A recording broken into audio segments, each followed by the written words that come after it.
Nagbabasa ka ba ng Biblia araw-araw? Sumusunod ka ba sa mga turo ng iyong simbahan ng walang katanungan? Alam mo ba na maraming doktrina na tinuturo sa iyo bilang katotohanan ay maaring ginagamit lamang para kontrolin ang iyong isipan at paniniwala? Hindi lahat ng itinuturo sa atin tungkol sa pananampalataya ay tunay na nagmumula sa Diyos. Sa katunayan, maraming doktrina na ginagamit upang panatilihin kang takot, masunurin, at patuloy na nagbibigay ng iyong pera at oras. Ngayon, bubuksan ko ang iyong mga mata sa 5 mapanlinlang na doktrina na posibleng sinusunod mo na ngayon. Mga turong nagmumukha na makadiyos pero sa katotohanan ay mga kasangkapan lamang para ibaluktot ang iyong paniniwala at panatilihin kang nasa ilalim ng kontrol. Ang mga leader ng relihiyon ay ayaw mong malaman ang mga ito. Ayaw nilang mag-isip ka para sa iyong sarili. Pero pagkatapos ng video na ito, hindi ka na magiging pareho. Alam mo ba na ang isa sa pinakamalaking panlilinlang sa modernong Kristyanismo ay ang tinatawag na prosperity gospel o ang doktrina ng pagpapala ng kayamanan? Ito ang paniniwalang kapag ikaw ay mananampalataya, dapat kang pagpalain ng Diyos ng kayamanan, kalusugan at tagumpay sa buhay na ito. Pero sandali lang, talagang iyan ba ang itinuturo sa Biblia? Noong ako'y bata pa, lagi kong naririnig sa mga pastor, magbigay ka ng malaki, tatanggap ka ng mas malaki.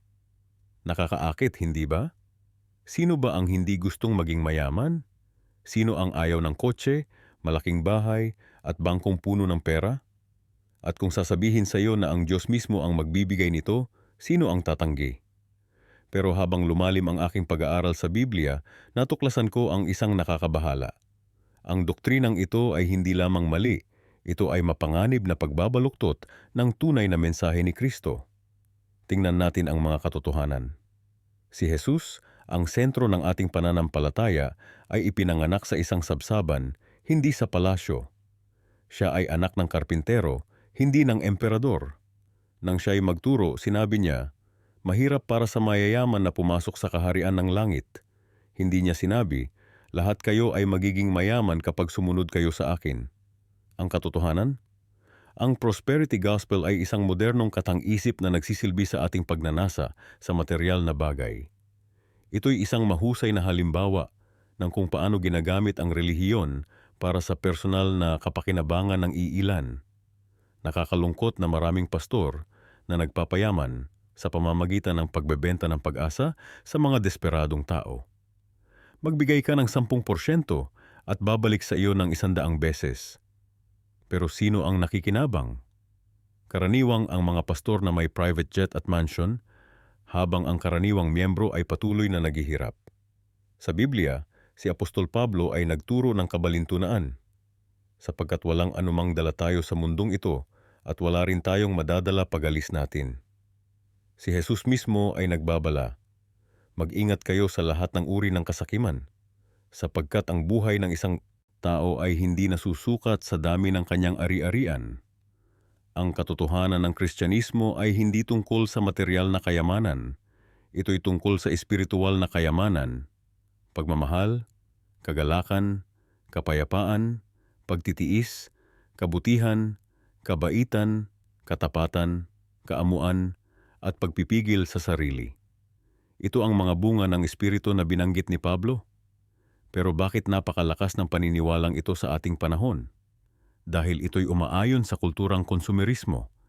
Ito'y umaapela sa ating likas na pagnanasa para sa kadaliang material. Ito'y nagbibigay ng simple, madaling solusyon. Manampalataya ka at magbigay ng pera at ikaw ay pagpapalain ng Diyos ng kayamanan. Ang mapanganib na bahagi? Kapag hindi dumating ang ipinangakong kayamanan at kadalasan hindi ito dumarating, ang mga tao ay nagkakaroon ng krisis sa pananampalataya. Sila'y nawawalan ng tiwala hindi lamang sa kanilang mga pastor, kundi sa Diyos mismo. Isipin mo ito, kung ang sukatan ng pagpapala ng Diyos ay material na kayamanan, ano ang masasabi natin tungkol sa mga martir ng pananampalataya? Ano ang masasabi natin tungkol kay Jesus mismo na namatay sa krus? Sila ba ay hindi pinagpala ng Diyos? Ang mga unang Kristiyano ay hindi naghahangad ng kayamanan. Sila'y handang mamatay para sa kanilang pananampalataya. Ang mga apostol ay hindi namatay bilang mayayaman, kundi bilang mga martir. Bakit? Dahil alam nila na ang tunay na kayamanan ay hindi nasusukat sa ginto o pilak, kundi sa biyaya at presensya ng Diyos. Mayroon akong kaibigan na nagbigay ng lahat ng kanyang ipon sa isang megachurch. Naniniwala na ibabalik ito ng Diyos ng 10 beses. 5 taon na ang nakalipas, wala pa ring pagbabago sa kanyang sitwasyon. Ang mas malala, nawalan siya ng tiwala sa Diyos dahil sa kanyang pagkadismaya. Ito ang tunay na panganib ng prosperity gospel. Hindi lamang nito ninanakawan ang mga tao ng kanilang pera, kundi pati na rin ng kanilang pananampalataya. Ngunit ano ang tunay na mensahe ng Kristyanismo tungkol sa kayamanan? Ito ay simple. Ang kayamanan ay hindi masama sa sarili nito, ngunit ang pag-ibig sa pera ang ugat ng lahat ng kasamaan. Maaaring pagpalain tayo ng Diyos ng material na bagay, ngunit hindi ito garantiya o sukatan ng kanyang pagmamahal. Sa katunayan, ang tunay na pagpapala ay ang presensya ng Diyos sa ating buhay, ang kapayapaan na hindi kayang ibigay ng mundo, ang kagalakan na hindi nakasalalay sa ating sitwasyon, at ang pag-asa na lumalampas sa ating kasalukuyang realidad. Kaya sa susunod na may magsabi sa iyo na ang pagpapala ng Diyos ay nasusukat sa laki ng iyong bank account, alalahanin mo ang mga salita ni Jesus. Ano ang pakinabang ng tao kung makamtan niya ang buong mundo, ngunit mawala naman ang kanyang kaluluwa? Isa sa pinakamapanlinlang na doktrina na kumakalat sa ating lipunan ngayon ay ang ideya na maliligtas tayo sa pamamagitan ng ating mabubuting gawa.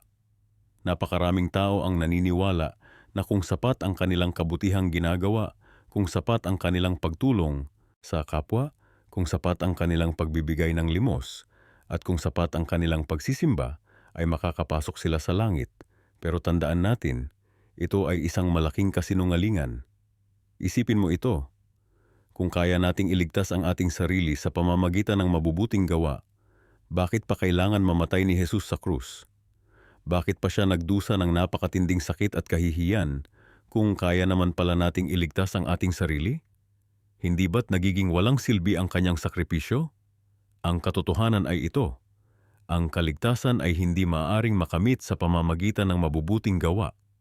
Ang Biblia ay malinaw sa puntong ito. Sa Efeso 2 versikulo 8-9 sinasabi, "Sapagkat sa biyaya kayo ay naligtas sa pamamagitan ng pananampalataya, at ito ay hindi sa inyong sarili, ito ay kaloob ng Diyos, hindi sa pamamagitan ng mga gawa, upang walang sino man ang makapagmalaki." Ngunit may mga taong nagtatanong, kung hindi sa mabubuting gawa, paano natin malalaman na tayo ay tunay na naligtas? Magandang tanong yan. Ang sagot ay nasa Santiago 2 versikulo 18. Ngunit sasabihin ng isang tao, "Ikaw ay may pananampalataya at ako ay may mga gawa. Ipakita mo sa akin ang iyong pananampalataya na walang mga gawa, at ipapakita ko sa iyo ang aking pananampalataya sa pamamagitan ng aking mga gawa."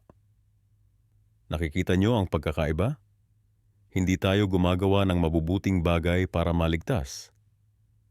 Sa halip, gumagawa tayo ng mabubuting bagay dahil tayo ay naligtas na. Ang mabubuting gawa ay bunga ng kaligtasan, hindi paraan para makamit ito. Ngunit bakit napakatagumpay ng kasinungalingang ito? Bakit napakaraming tao ang nahuhulog sa bitag na ito? Simple lang ang sagot. Ito ay nakakaaliw sa ating pagmamataas. Gusto nating isipin na tayo ay may kontribusyon sa ating kaligtasan, na tayo ay may bahagi sa proseso. Gusto nating isipin na tayo ay mabubuting tao na karapat-dapat sa langit. Pero ang katotohanan ay hindi tayo karapat-dapat. Lahat tayo ay nagkasala at kulang sa kaluwalhatian ng Diyos. Walang sino man ang mabuti, wala ni isa. Ang ating mabubuting gawa ay parang maruming basahan sa harap ng isang banal na Diyos. Kaya naman, ang tanging paraan para maligtas ay sa pamamagitan ng biyaya ng Diyos, sa pamamagitan ng pananampalataya kay Hesukristo. Ito ay isang regalo na hindi natin kinakailangan pang pagtrabahuhin o pagsikapan. Kailangan lang nating tanggapin. Ngunit may isang bagay na dapat nating tandaan. Ang tunay na pananampalataya ay palaging nagbubunga ng mabubuting gawa. Kung sinasabi mong naniniwala ka kay Jesus, ngunit walang pagbabago sa iyong buhay, walang pagnanais na sumunod sa Kanya at gawin ang Kanyang kalooban, dapat mong suriin ang iyong puso. Dahil ang tunay na pananampalataya ay nagbibigay ng bagong puso at bagong hangarin. Kaya huwag kang mahulog sa bitag ng kaligtasan sa pamamagitan ng mabubuting gawa. Huwag mong hayaang nakawin ng kasinungalingang ito ang iyong kagalakan at kapayapaan. Sa halip, magtiwala ka sa natapos na gawa ni Kristo sa krus at hayaan mong ang iyong buhay ay maging patotoo ng Kanyang biyaya at pagmamahal. Alam mo ba na maraming relihiyon sa mundo ang nagtuturo na kailangan mong paghirapan ang iyong kaligtasan? Maraming tao ang nabubuhay sa takot at pag-aalinlangan, palaging nag-aalala kung sapat na ba ang kanilang nagawa para makapasok sa langit. Pero hindi ganyan ang tunay na Kristyanismo. Ang tunay na Kristyanismo ay nagtuturo ng kalayaan. Kalayaan mula sa takot, kalayaan mula sa pagkaalipin sa batas, at kalayaan para maglingkod sa Diyos dahil sa pagmamahal, hindi dahil sa takot. Ang problema ay maraming simbahan at relihiyosong pinuno ang gumagamit ng doktrinang ito para kontrolin ang kanilang mga tagasunod. Sinasabi nila, kung gusto mong maligtas, kailangan mong gawin ito at iyon. Kailangan mong magbigay ng 10% ng iyong kita. Kailangan mong dumalo sa bawat pagtitipon. Kailangan mong sumunod sa lahat ng aming patakaran. At dahil sa takot, maraming tao ang sumusunod ng bulag-bulagan. Pero hindi ito ang ebanghelyo na ipinangaral ni Jesus at ng mga apostol. Ang ebanghelyo ay mabuting balita, na tayo ay maliligtas hindi dahil sa kung ano ang ating ginagawa, kundi dahil sa kung ano ang ginawa ni Jesus para sa atin. Ito ay mensahe ng kalayaan, hindi ng pagkaalipin. Kaya sa susunod na may magsabi sa iyo na kailangan mong paghirapan ang iyong kaligtasan, tandaan mo ang mga salita ni Pablo sa Galatia 5, versikulo 1. Para sa kalayaan, pinalaya tayo ni Kristo. Kaya manindigan kayo at huwag na kayong magpaalipin muli sa pamatok ng pagkaalipin. Isa sa mga pinakamapanlinlang na doktrina sa kasalukuyang mundo ng pananampalataya ay ang tinatawag na prosperity gospel o ang ebanghelyo ng kasaganaan. Ito'y nagtuturo na ang kayamanan, kalusugan at tagumpay sa buhay ay direktang resulta ng iyong pananampalataya sa Diyos. Kung mayroon kang sapat na pananampalataya, magiging mayaman ka. Kung nagbibigay ka ng sapat na pera sa simbahan, babalik ito sa iyo ng 10 beses na mas malaki. Kung maniniwala ka lang ng sapat, mawawala ang iyong mga sakit at problema. Napakakaakit-akit ng mensaheng ito, hindi ba? Sino ba ang ayaw yumaman o maging malusog? Sino ang ayaw ng magandang bahay, magarbong kotse, at walang alalahanin na buhay? Kaya nga naging napaka-popular nito sa maraming simbahan, lalo na sa mga mega-church na pinangungunahan ng mga pastor na nakasuot ng mamahaling damit at nakatira sa mansyon. Pero alam mo ba na ang doktrinang ito ay lubhang taliwas sa tunay na aral ni Jesus? Sa katunayan, ito'y isang malalim na pagbabaluktot ng Biblia para sa personal na kapakinabangan. Tingnan natin ang Biblia mismo. Si Jesus, ang ating halimbawa, ay hindi namuhay sa kasaganaan. Siya'y ipinanganak sa isang sabsaban, lumaki bilang anak ng isang karpintero, at madalas na walang sariling tirahan. Minsan nga'y sinabi niya, ang mga soro ay may lungga, at ang mga ibon sa langit ay may pugad, ngunit ang anak ng tao ay walang mapagpahingahan ang kanyang ulo. Hindi lang iyon. Tingnan mo ang mga apostol at unang Kristiyano. Sila ba'y nabuhay sa kayamanan at kasaganaan? Hindi. Karamihan sa kanila'y namatay bilang martir, nakaranas ng matinding kahirapan at pag-uusig. Si Pablo mismo, na sumulat ng malaking bahagi ng Bagong Tipan, ay nakulong, hinampas, at nakaranas ng gutom at kahirapan.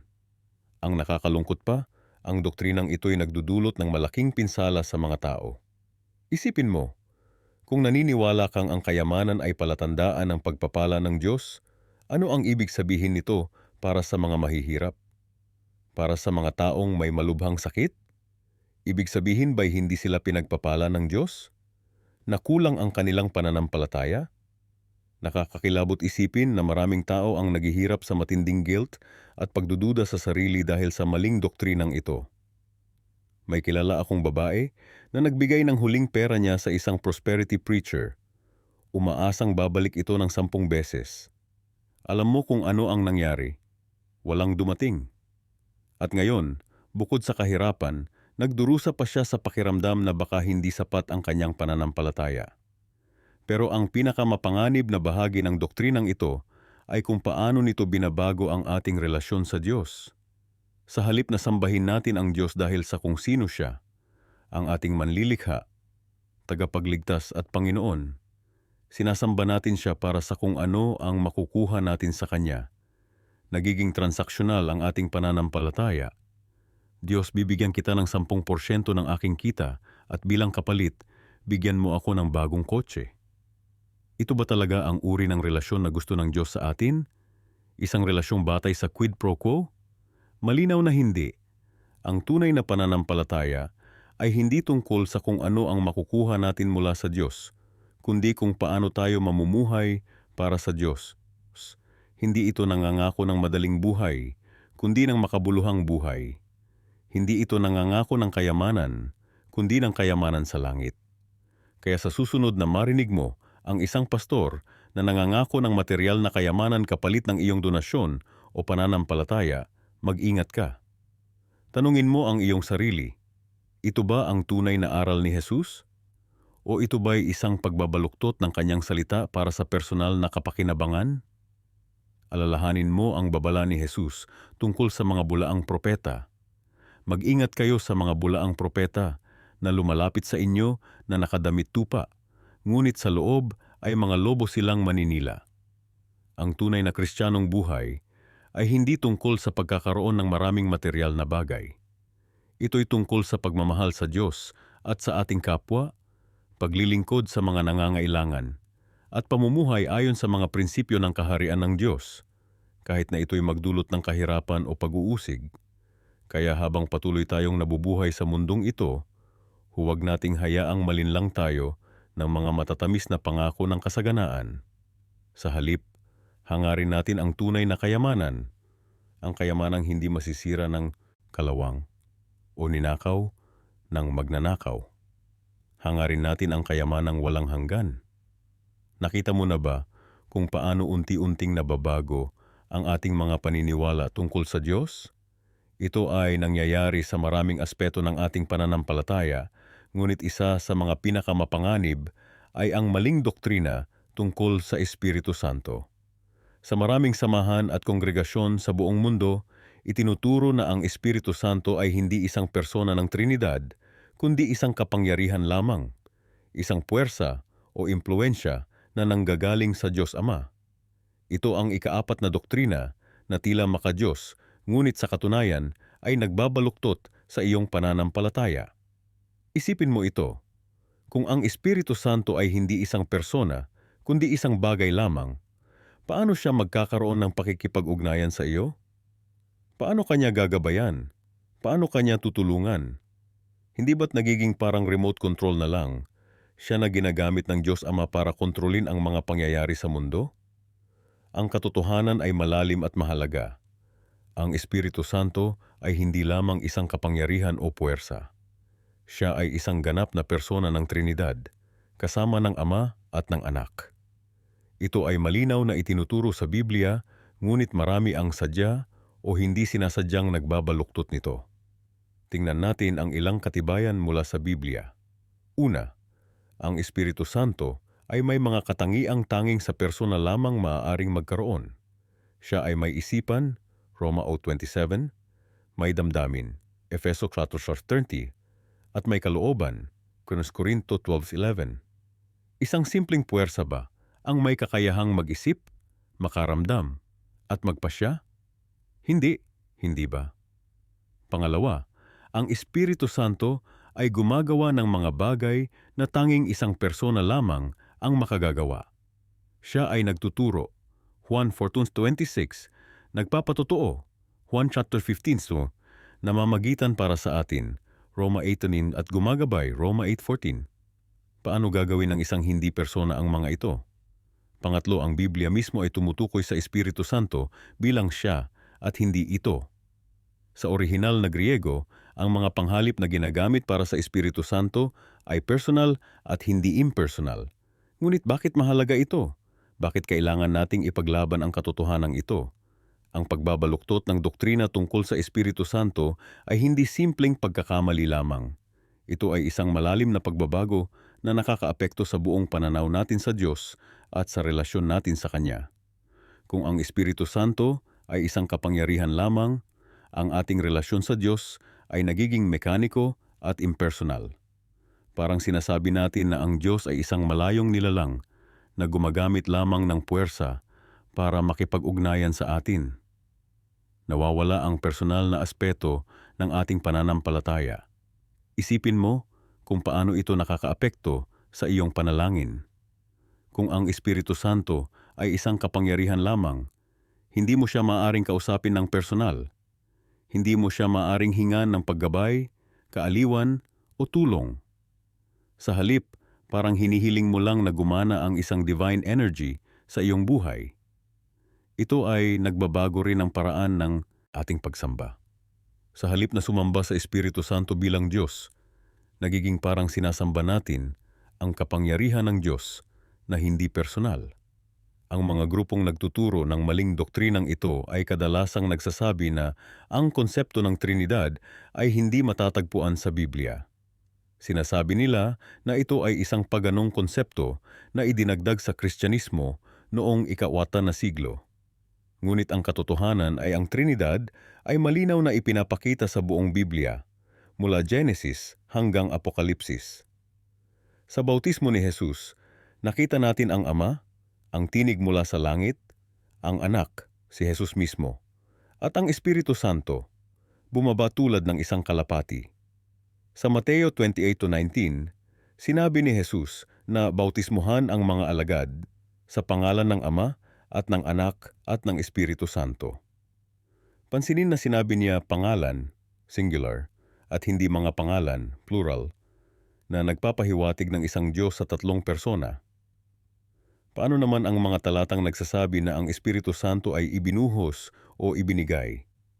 Hindi ba ito nagpapahiwatig na siya ay isang kapangyarihan lamang? Hindi naman. Ito ay mga metapora lamang na naglalarawan kung paano gumagawa ang Espiritu Santo sa ating buhay.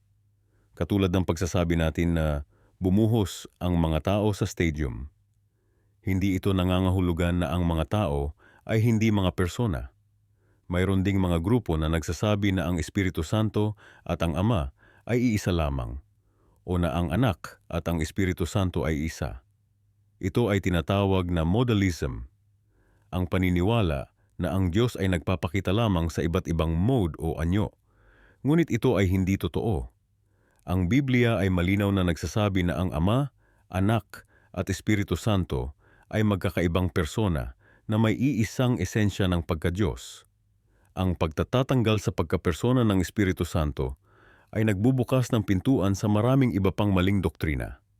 Kung tinatanggihan natin ang pagkapersona ng Espiritu Santo, madali na rin nating tatanggihan ang pagka-Diyos ni Hesukristo. At kung tinatanggihan natin ang pagka-Diyos ni Kristo, nawawala ang buong pundasyon ng ating kaligtasan. Kaya ang tanong ay, sino para sa iyo ang Espiritu Santo? Isang kapangyarihan lamang na ginagamit ng Diyos? O isang persona ng Trinidad na nagmamahal sa iyo, namamagitan para sa iyo at nananahan sa iyo?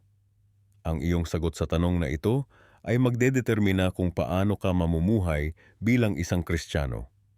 Kung naniniwala kang ang Espiritu Santo ay isang kapangyarihan lamang, malamang nahahanapin mo ang mga karanasang emosyonal o supernatural bilang katibayan ng kanyang presensya. Ngunit kung naniniwala kang siya ay isang persona, hahanapin mo ang isang personal na relasyon sa kanya.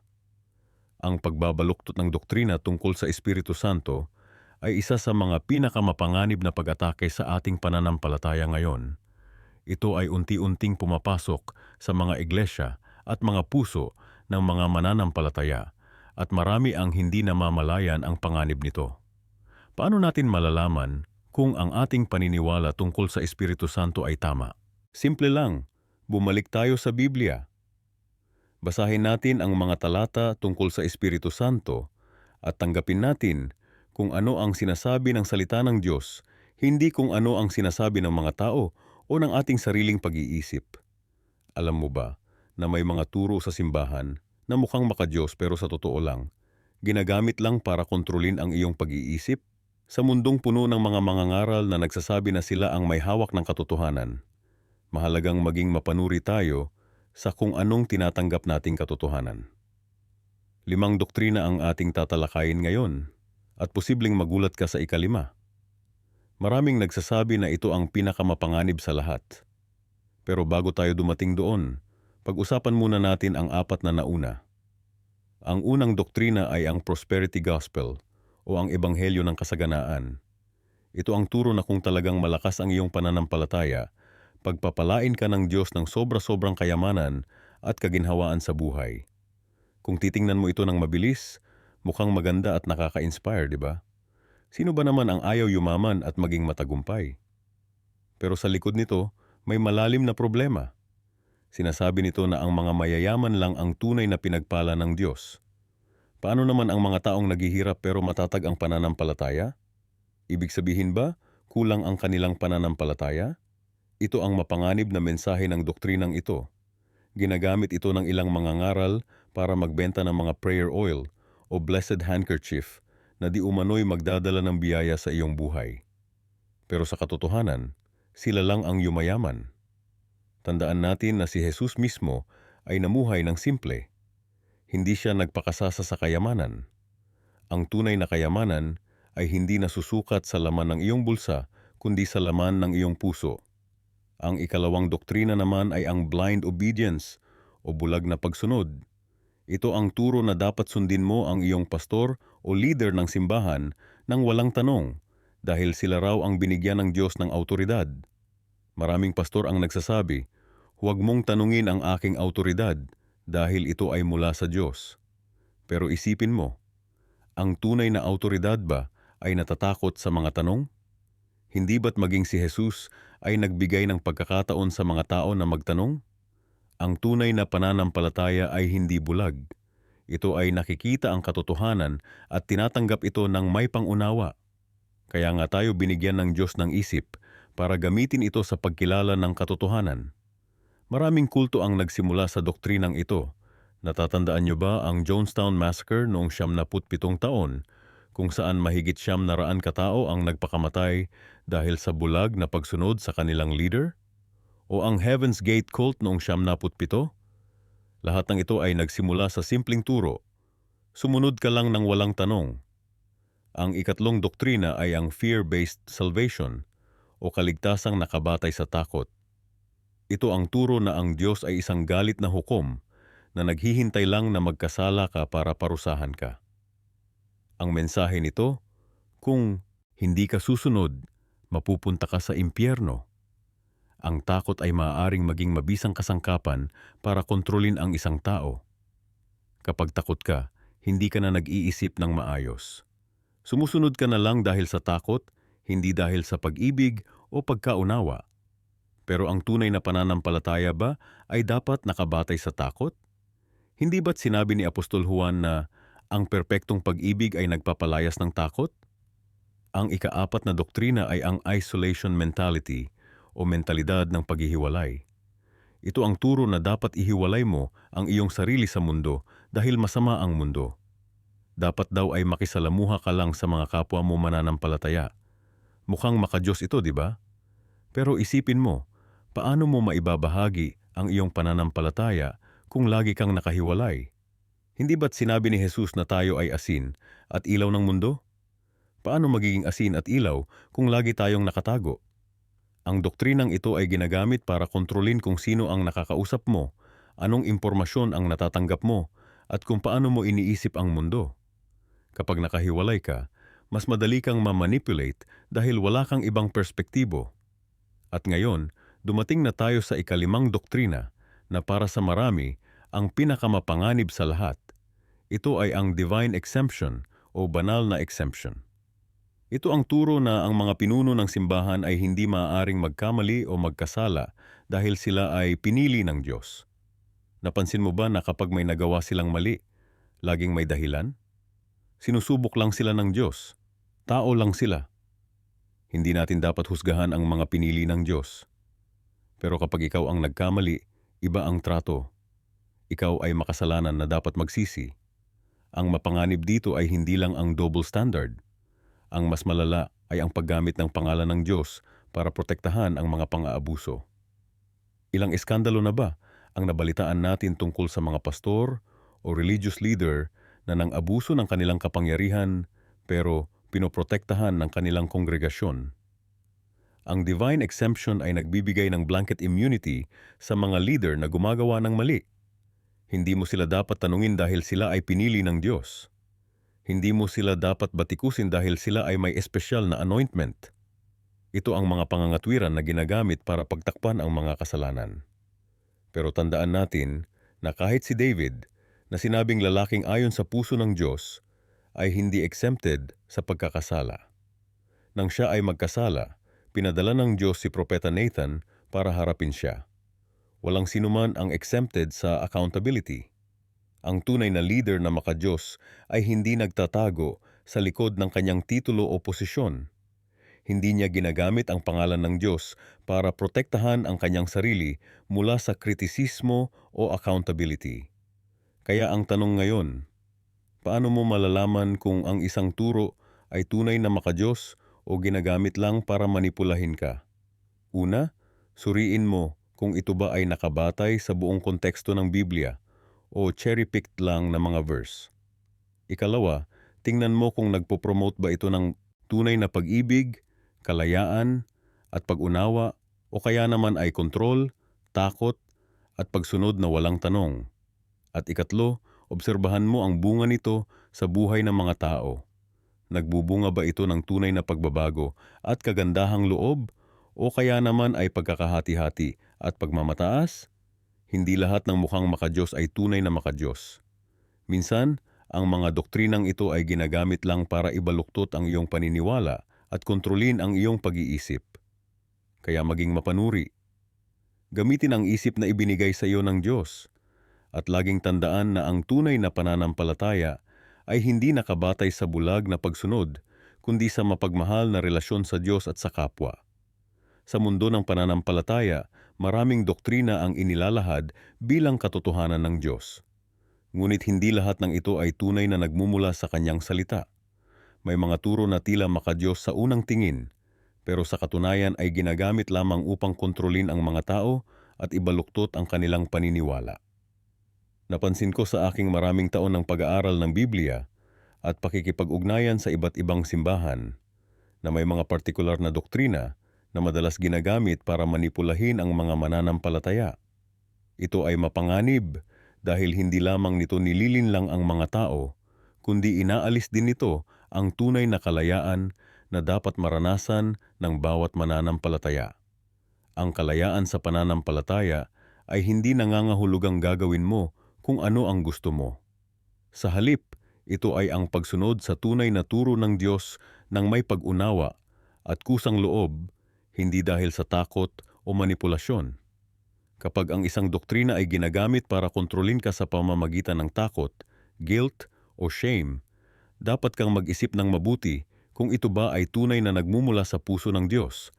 Sa araw na ito, tatalakayin natin ang 5 doktrina na madalas ginagamit para ibaluktot ang iyong paniniwala. Hindi ko sinasabing ang lahat ng nagtuturo nito ay may masamang intensyon. Marami sa kanila ay naniniwala rin na ito ay tama. Ngunit mahalagang suriin natin ang mga turong ito sa liwanag ng buong kasulatan, hindi lamang ilang piniling talata na kinuha sa labas ng konteksto. Bago tayo magsimula, gusto kong linawin na ang layunin ko ay hindi para sirain ang pananampalataya ni numan. Sa halip, gusto kong tulungan kayo na magkaroon ng mas malalim na pag-unawa sa kung ano ang tunay na sinasabi ng Biblia at kung paano ito naiiba sa ilang mga popular na interpretasyon na maaaring nakakapinsala sa inyong espiritual na paglago. Ang unang doktrina na tatalakayin natin ay ang prosperity gospel o ang turo na ang kayamanan at kaginhawahan sa buhay ay palatandaan ng pagpapala ng Diyos. Ikalawa, ang blind submission o ang bulag na pagsunod sa mga leader ng simbahan nang walang katanungan. Ikatlo, ang exclusivity doctrine na nagsasasabing ang kanilang grupo lamang ang maliligtas. Ikaapat, ang fear-based evangelism na gumagamit ng takot para hikayatin ang mga tao na sumampalataya. At ikalima, ang toxic positivity na nagbabawal sa pagpapahayag ng negatibong emosyon o pagdududa. Ngayon, simulan natin sa pamamagitan ng pagsusuri sa isa sa mga pinakamapanganib at laganap na maling doktrina sa mundo ng Kristyanismo ngayon, ang prosperity gospel.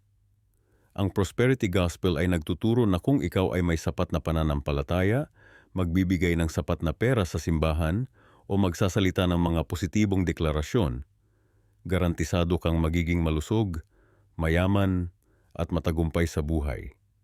Ayon sa doktrinang ito, ang kahirapan, sakit, o anumang uri ng paghihirap ay resulta ng kakulangan ng pananampalataya o kasalanan sa iyong buhay. Ito ay lubhang taliwas sa turo ng Biblia. Si Jesus mismo ay namuhay ng simple at namatay sa krus. Karamihan sa mga apostol ay namatay bilang mga martir. Si Apostol Pablo, isa sa mga pinakamalakas ang pananampalataya sa Biblia, ay nagdusa sa tinik sa laman na hindi inalis ng Diyos kahit na 3 beses siyang nagmakaawa. Sa 2 Korinto 12:21, sinabi ng Diyos kay Pablo, "Ang aking biyaya ay sapat na para sa iyo, sapagkat ang aking kapangyarihan ay nagiging ganap sa kahinaan." Hindi sinabi ng Diyos na aalisin niya ang problema ni Pablo kung magkakaroon lamang siya ng sapat na pananampalataya. Ang prosperity gospel ay nakakapinsala dahil kapag ang isang mananampalataya ay nakakaranas ng paghihirap, sa halip na makatanggap ng suporta at pag-unawa, siya ay madalas na sinisisi o pinaparatangang may kakulangan sa pananampalataya. Ito ay nagdaragdag ng guilt at shame sa kanilang paghihirap na lubhang taliwas sa puso ng Diyos na nagbibigay ng kaaliwan sa mga nagdadalamhati. Tandaan ang sinabi ni Jesus sa Juan 16:33, "Sa mundo ay magkakaroon kayo ng kapighatian, ngunit lakasan ninyo ang inyong loob, dinaig ko na ang sanlibutan." Hindi niya ipinangako na hindi tayo magkakaroon ng problema kung maniniwala lamang tayo. Sa halip, ipinangako niya na sasamahan niya tayo sa gitna ng ating mga pagsubok. Ang prosperity gospel ay hindi lamang nagpapalaganap ng maling pag-unawa tungkol sa pananampalataya, kundi ito rin ay nagpapalaganap ng materialism at consumerism sa loob ng simbahan. Ito ay nagtuturo sa mga tao na ang sukatan ng kanilang espiritual na kalagayan ay ang kanilang material na kayamanan, na lubhang taliwas sa turo ni Jesus tungkol sa pagpapakumbaba at paglilingkod. Sa Mateo 6:21, sinabi ni Jesus, "Huwag kayong mag-ipon ng kayamanan dito sa lupa, kundi mag-ipon kayo ng kayamanan sa langit. Sapagkat kung nasaan ang iyong kayamanan, naroon din ang iyong puso." Malinaw na hindi ang material na kayamanan ang dapat nating hangarin bilang mga mananampalataya, kundi ang espiritual na kayamanan na walang hanggan.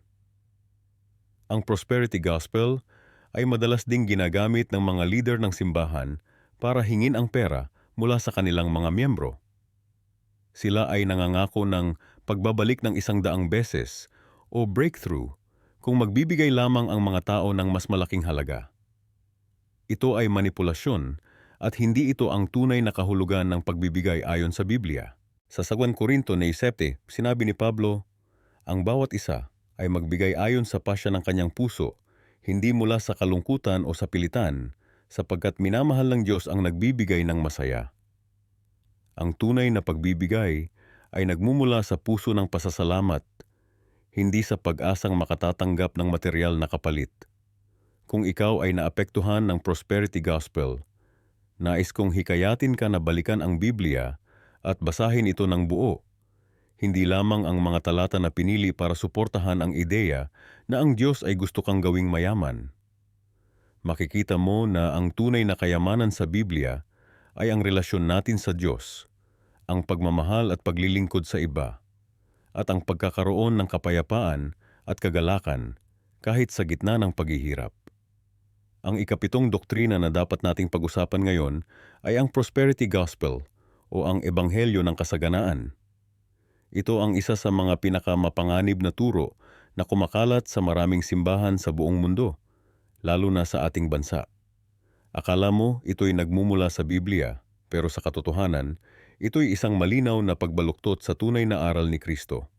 Isipin mo ito, ikaw ay isang simpleng tao, naghahanap ng pag-asa sa gitna ng kahirapan at problema. Tapos, may makikinig ka sa radyo o TV na mangangaral na nagsasabing, kung talagang naniniwala ka kay Jesus, magkakaroon ka ng kayamanan. Kung tunay ang iyong pananampalataya, magiging mayaman ka. Nakakaengganyo, hindi ba? Sino ba ang ayaw yumaman? Sino ang ayaw maging matagumpay? Pero dito nagkakaproblema. Ang prosperity gospel ay nagtuturo na ang material na kayamanan, kalusugan, at tagumpay sa buhay ay direktang resulta ng iyong pananampalataya. Mas malakas ang iyong pananampalataya, mas malaki ang iyong magiging kayamanan. Kung magbibigay ka ng mas malaking handog o donasyon sa simbahan, mas malaki rin ang ibabalik sa iyo ng Diyos. Parang investment lang, hindi ba? Bigay ka ng 10,000, babalik sa iyo ang 100,000. Ngunit tanungin natin ang ating sarili. Ganito ba ang itinuro ni Jesus? Nangako ba siya ng kayamanan sa kanyang mga alagad? Hindi. Sa katunayan, sinabi niya, mas madaling pumasok ang kamelyo sa butas ng karayom kaysa sa isang mayamang tao na pumasok sa kaharian ng langit. Pag binasa mo ang Biblia, makikita mo na si Jesus mismo ay namuhay ng simple. Hindi siya nagkaroon ng palasyo, hindi nagkaroon ng mamahaling kotse o yate. Ang kanyang mga apostol ay namuhay din ng simple at karamihan sa kanila ay namatay sa kahirapan at pag-uusig. Ang nakakaalarma pa, ang prosperity gospel ay nagpapahiwatig na kung ikaw ay mahirap o may karamdaman, kulang ang iyong pananampalataya. Isipin mo, ang sakit nito sa isang taong may malubhang sakit o isang pamilyang nahihirapan sa buhay. Bukod sa kanilang pinagdadaanan, may dagdag na guilt pa dahil sa ideya na baka kulang ang pananampalataya ko kaya ako nagkakaganito. May nakilala akong lalaki, si Mang Pedro. 57 taon na siya at buong buhay niya ay tapat na Kristiyano.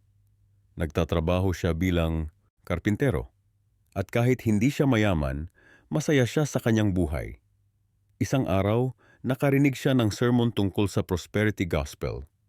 Naengganyo siya at nagsimulang magbigay ng malaking bahagi ng kanyang kinikita sa simbahan, umaasang dadami ang kanyang biyaya. Pagkalipas ng ilang buwan, nalugmok siya sa utang. Hindi dumating ang ipinangakong pagbabalik ng kanyang mga donasyon. Nagsimula siyang magtanong sa sarili kung bakit hindi gumagana ang pangako sa kanya. Baka daw kulang ang kanyang pananampalataya. Ito ang tunay na panganib ng prosperity gospel. Hindi lang ito mali sa teolohiya, nakakasakit pa ito ng damdamin at nakakapagdulot ng pagdududa sa sarili. Ang tunay na Kristyanismo ay hindi tungkol sa pagkakaroon ng material na kayamanan. Hindi ito isang get-rich-quick scheme. Ito ay tungkol sa pagkakaroon ng malalim na relasyon sa Diyos, sa pagsunod sa halimbawa ni Jesus at sa paglilingkod sa iba. Sinabi ni Jesus, anong pakinabang ng tao kung makamtan niya ang buong mundo ngunit mawawala naman ang kanyang kaluluwa? Ang totoo, maraming matatapat na Kristiyano sa buong mundo ang namumuhay sa kahirapan. Isipin mo ang mga Kristiyano sa mga bansang may pag-uusig. Marami sa kanila ang nawawalan ng trabaho, bahay, at maging buhay dahil sa kanilang pananampalataya. Masasabi ba natin na kulang ang kanilang pananampalataya? Hindi, hindi ba? Sa katunayan, maaaring mas malakas pa ang kanilang pananampalataya kaysa sa atin. Sa Biblia, maraming halimbawa ng mga tapat na lingkod ng Diyos na dumanas ng kahirapan at paghihirap.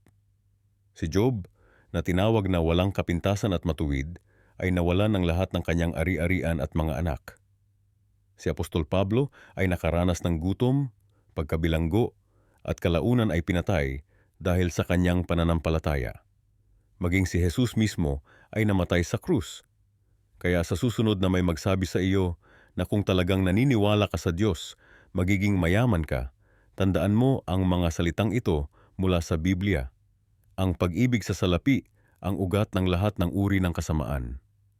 Ang tunay na kayamanan ay hindi nasusukat sa pera o material na bagay, kundi sa ating relasyon sa Diyos at sa ating kapwa.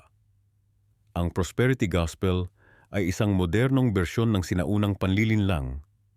Ito'y nagpapangako ng mabilis at madaling solusyon sa mga problema ng buhay. Pero sa huli, ito'y nagdudulot ng higit pang kalituhan at pagdurusa. Huwag tayong magpalinlang. Ang tunay na Kristyanismo ay hindi tungkol sa pagkakaroon ng maraming pera o magandang bahay o mamahaling kotse. Ito ay tungkol sa pagkakaroon ng puso na katulad ng puso ni Kristo, pusong mapagmahal, mapagbigay, at handang magsakripisyo para sa iba. Tandaan natin na ang tunay na kayamanan ay hindi nasusukat sa kung gaano karami ang ating pag-aari, kundi sa kung gaano karami ang ating naibabahagi. Hindi sa kung gaano tayo kamatagumpay sa mata ng mundo, kundi sa kung gaano tayo katapat sa mata ng Diyos. Ang isa sa mga pinakamapanganib na doktrina sa modernong panahon ay ang ideya na hindi mo na kailangan ng simbahan para maging makadiyos. Ito'y isang matamis na kasinungalingan na nagpapadama sa atin na espiritual habang unti-unting pinapalayo tayo sa tunay na pananampalataya.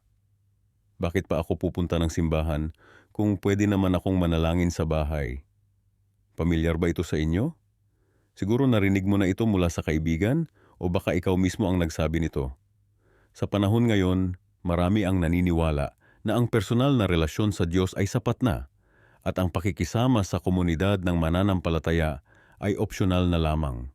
Pero alam mo ba na ang ganitong pag-iisip ay direktang sumasalungat sa mismong disenyo ng Diyos para sa atin? Ang Biblia ay malinaw. Huwag nating pabayaan ang ating pagtitipon gaya ng ginagawa ng ilan, kundi tayo'y mag-udyakan, lalo na ngayong nakikita nating papalapit na ang araw ng Panginoon. Ang katotohanan ay hindi tayo nilikha para maging mga solitary na mananampalataya. Ang pananampalataya ay hindi isang pribadong bagay lang. Ito'y isang komunal na karanasan.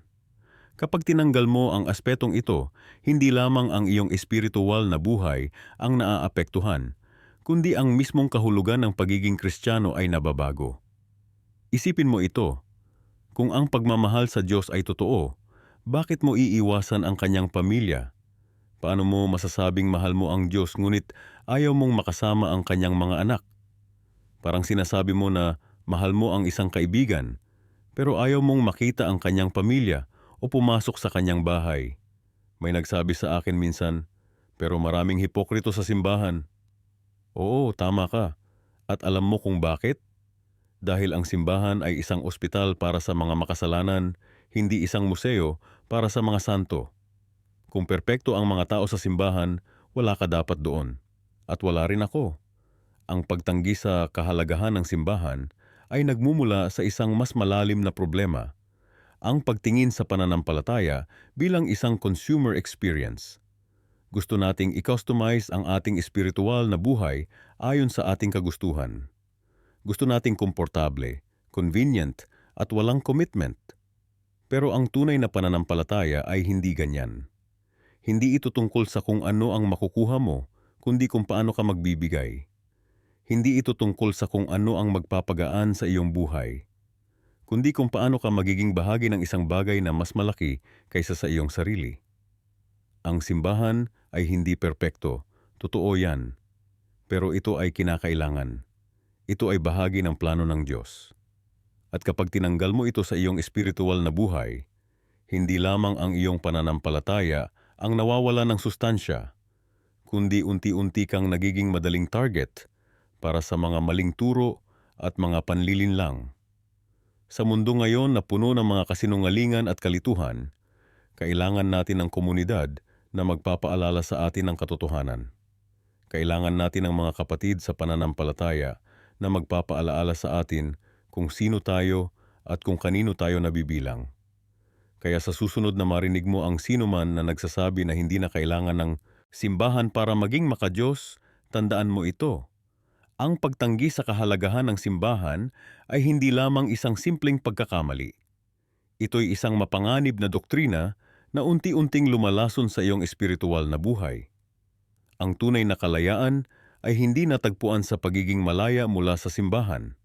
Ito'y natagpuan sa pagiging bahagi ng komunidad na nilikha ng Diyos para sa ating ikabubuti at para sa kanyang kaluwalhatian. Maraming nagtatanong, bakit ko kailangan ng simbahan kung direkta naman akong makakausap sa Diyos? Oo, direkta kang makakausap sa Diyos.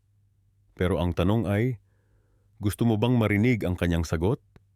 Dahil kadalasan, ang Diyos ay nagsasalita sa pamamagitan ng ibang mananampalataya, sa pamamagitan ng kolektibong karunungan ng kanyang katawan, at sa pamamagitan ng mga pastor at leader na kanyang pinili para gabayan tayo. Ang pagtanggi sa kahalagahan ng simbahan ay parang pagsasabi na kailangan mo lang ng utak para mabuhay, hindi mo na kailangan ng puso, baga o anumang ibang bahagi ng katawan. Pero ang katotohanan, ang bawat bahagi ay mahalaga. At ganyan din ang bawat mananampalataya sa katawan ni Kristo. Huwag mong hayaang malinlang ka ng modernong kultura na nagsasabing kaya mong gawin ang lahat mag-isa. Hindi tayo nilikha para mabuhay ng nag-iisa. Tayo'y nilikha para sa komunidad, para sa pakikipag-ugnayan, at para sa pagkakaisa sa katawan ni Kristo. Ang iyong espiritual na paglago ay nakasalalay dito. Ang iyong proteksyon laban sa mga maling turo ay nakasalalay dito. At higit sa lahat, ang iyong pagkaunawa sa tunay na kahulugan ng pagiging tagasunod ni Kristo ay nakasalalay dito. Napapansin mo ba ang pagdami ng mga mangangaral ngayon na nagpapahayag na ang tunay na pagpapala ng Diyos ay nakikita sa materyal na kayamanan? Ito ang tinatawag nating prosperity gospel o ang doktrina ng kasaganaan. Nakakalungkot isipin na marami sa ating mga kapatid ang nahuhulog sa ganitong uri ng pagtuturo. Ang doktrina ng kasaganaan ay nagtuturo na ang kalooban ng Diyos para sa bawat mananampalataya ay ang magkaroon ng kasaganaan sa lahat ng aspeto ng buhay, lalo na sa pananalapi. Sinasabi nito na kung ikaw ay tapat sa iyong pananampalataya, magbibigay ng malaking handog at maniniwala ng sapat, ang Diyos ay obligadong pagpalain ka ng materyal na kayamanan. Ngunit ano nga ba ang sinasabi ng Biblia tungkol dito? Tingnan natin ang isa sa mga pinakamadalas na ginagamit na talata para suportahan ang ganitong paniniwala. Mahal kong kaibigan, higit sa lahat ay ipinapanalangin ko na ikaw ay guminhawa at lumakas, gaya ng kalusugan ng iyong kaluluwa. 3 Juan 1:2. Maraming nagpapakahulugan dito bilang pangako ng materyal na kasaganaan. Ngunit sa konteksto, ito ay simpleng pagbati at panalangin ng may akda para sa kabutihan ng kaniyang kaibigan. Isipin natin si Jesus mismo. Siya ba ay namuhay sa kayamanan? Hindi. Sa katunayan, sinabi niya, ang mga soro ay may mga lungga at ang mga ibon sa himpapawid ay may mga pugad, ngunit ang anak ng tao ay walang mapagpahingahan ng kaniyang ulo. Mateo 8:20. Si Jesus, ang ating pinakadakilang halimbawa, ay namuhay sa simpleng paraan. Ang mapanganib sa doktrina ng kasaganaan ay ginagawa nitong sukatan ng pananampalataya ang materyal na kayamanan. Kapag hindi ka yumaman, maaaring isipin mo na hindi sapat ang iyong pananampalataya o hindi ka minamahal ng Diyos. Ito ay lubhang nakakalito at nakasisira ng tunay na relasyon natin sa Panginoon. Tandaan natin ang babala ni Jesus. Napakahirap para sa isang mayaman na pumasok sa kaharian ng langit. Muli kong sinasabi sa inyo, mas madali pa para sa isang kamelyo na pumasok sa butas ng karayom kaysa sa isang mayaman na pumasok sa kaharian ng Diyos. Mateo 19:23-24. Hindi sinasabi ni Jesus na masama ang kayamanan, ngunit nagbababala siya sa mga panganib nito. Ang tunay na kayamanan sa Kristiyanong pananampalataya ay hindi nasusukat sa materyal na bagay, kundi sa espiritual na paglago, sa pagkakaroon ng malalim na relasyon sa Diyos at sa paglilingkod sa kapwa. Ang mga apostol at unang mga Kristiyano ay hindi nangako ng material na kasaganaan.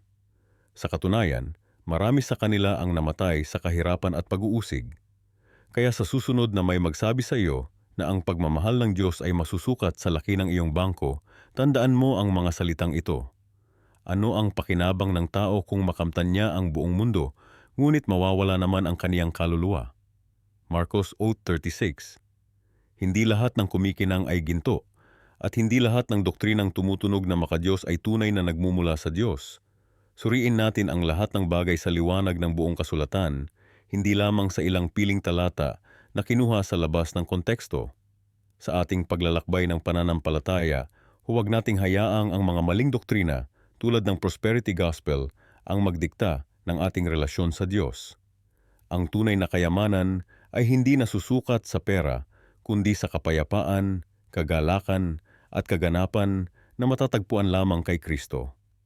Sa mundo ng pananampalataya, maraming mga doktrina ang inihaharap bilang katotohanan ng Diyos.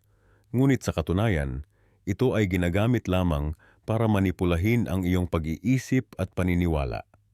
Ngayon, bubuksan natin ang mga mata ninyo sa 5 mapanlinlang na doktrina na maaaring bahagi ng iyong paniniwala ngayon. Alam mo ba na maraming mga relihiyosong pinuno ang gumagamit ng konsepto ng prosperity gospel para mapaikot ka sa kanilang mga palad? Ito ang unang doktrina na kailangan nating pag-usapan. Ang prosperity gospel ay nagtuturo na kung ikaw ay may sapat na pananampalataya, bibiyayaan ka ng Diyos ng material na kayamanan. Narinig mo na ba ang mga pangako na magbigay ka ng 10% at babalik sa iyo ng 100 beses? Ito ay isang malaking kasinungalingan na ginagamit para mapiga ang pera mula sa mga taong desperado para sa pagbabago ng kanilang buhay. Kung titingnan natin ang Biblia, makikita natin na si Jesus mismo ay namuhay ng simple. Hindi siya nangako ng yaman o luho. Katunayan, sinabi niya na mas madaling pumasok ang kamelyo sa butas ng karayom kaysa sa isang mayaman na pumasok sa kaharian ng Diyos. Ngunit bakit patuloy na itinuturo ng ilang mga pastor na ang pagkakaroon ng maraming material na bagay ay palatandaan ng pagpapala ng Diyos? Dahil ito ay nagbibigay sa kanila ng paraan para makakuha ng pera mula sa kanilang mga tagasunod. Isipin mo lang, kung naniniwala ka na ang pagbibigay ng mas malaking halaga sa simbahan ay magdadala sa iyo ng mas maraming biyaya, sino ang tunay na nakikinabang? Hindi ikaw, kundi ang mga pinuno na nagtataglay ng mga mamahaling kotse, nakatira sa mga mansyon, at nagsusuot ng mga designer na damit habang marami sa kanilang kongregasyon ay nahihirapan sa pang-araw-araw na gastusin.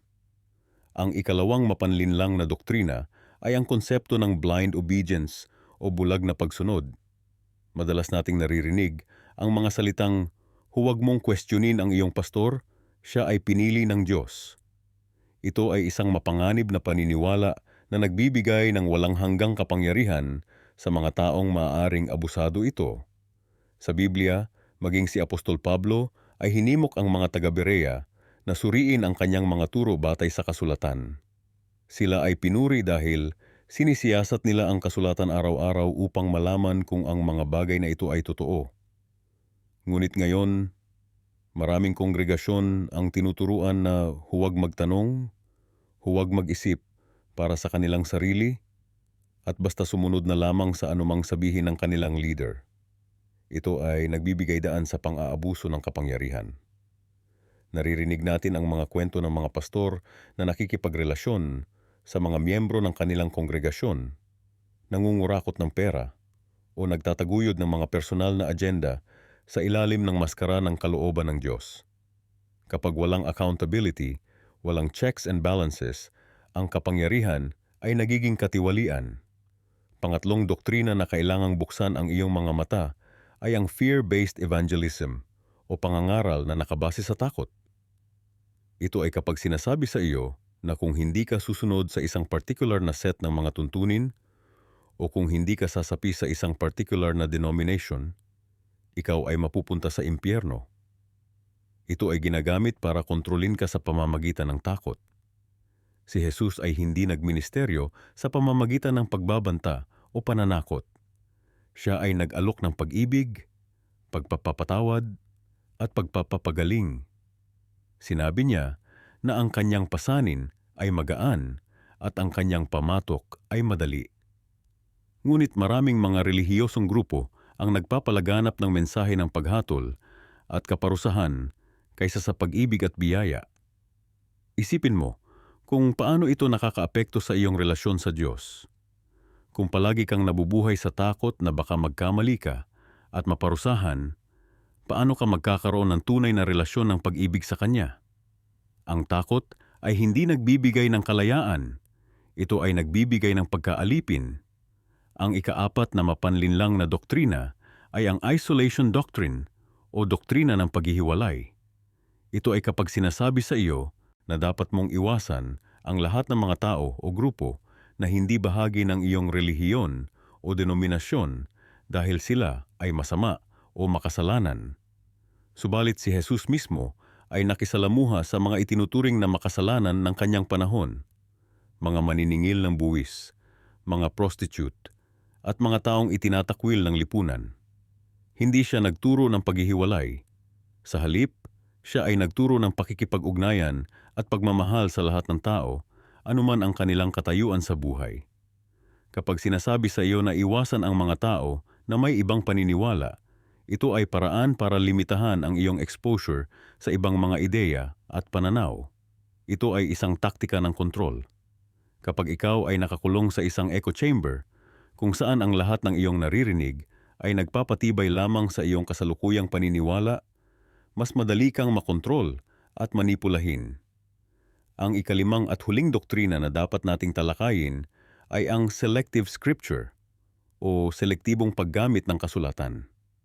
Ito ay kapag ang mga relihiyosong leader ay pumipili lamang ng mga talatang sumusuporta sa kanilang personal na agenda habang sadyang iniiwasan ang mga talatang sumasalungat dito. Halimbawa, maraming pastor ang nagbibigay diin sa mga talata tungkol sa pagbibigay ng ikapu at paghahandog, ngunit hindi nila binibigyang pansin ang mga talata tungkol sa pagtulong sa mga mahihirap, pag-ibig sa mga kaaway, o pagpapatawad.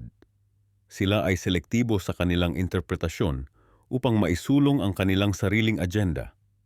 Ito ay mapanganib dahil nagbibigay ito ng distorted o baluktot na view ng kung ano talaga ang sinasabi ng Biblia. Kapag narinig mo lamang ang isang bahagi ng katotohanan, hindi mo nakikita ang buong larawan. Kaya ano ang dapat mong gawin? Una, mag-aral ka para sa iyong sarili. Basahin ang kasulatan ng buo, hindi lamang ang mga piling talata. Pangalawa, huwag matakot na magtanong at mag-isip ng kritikal. Ang tunay na katotohanan ay hindi natatakot sa mga tanong. Pangatlo, alamin mo ang mga motibo ng mga taong nagtuturo sa iyo. Sila ba ay naghahanap ng personal na pakinabang o talagang nagmamalasakit sila sa iyong espiritual na paglago? Tandaan, ang tunay na pananampalataya ay hindi nangangailangan ng manipulasyon o kontrol. Ito ay nagbibigay ng kalayaan, pag-ibig at pagbabago ng buhay. Kung napag-isipan ka ng video na ito, huwag mag-atubiling i-like at i-share ito sa iyong mga kaibigan at pamilya na maaaring nakabihag din sa mga mapanlinlang na doktrinang ito. Mahalaga na ipalaganap natin ang katotohanan upang mapalaya ang iba mula sa ganitong uri ng espiritual na siyo. Ito na tama mo siya wato na manipulasyon.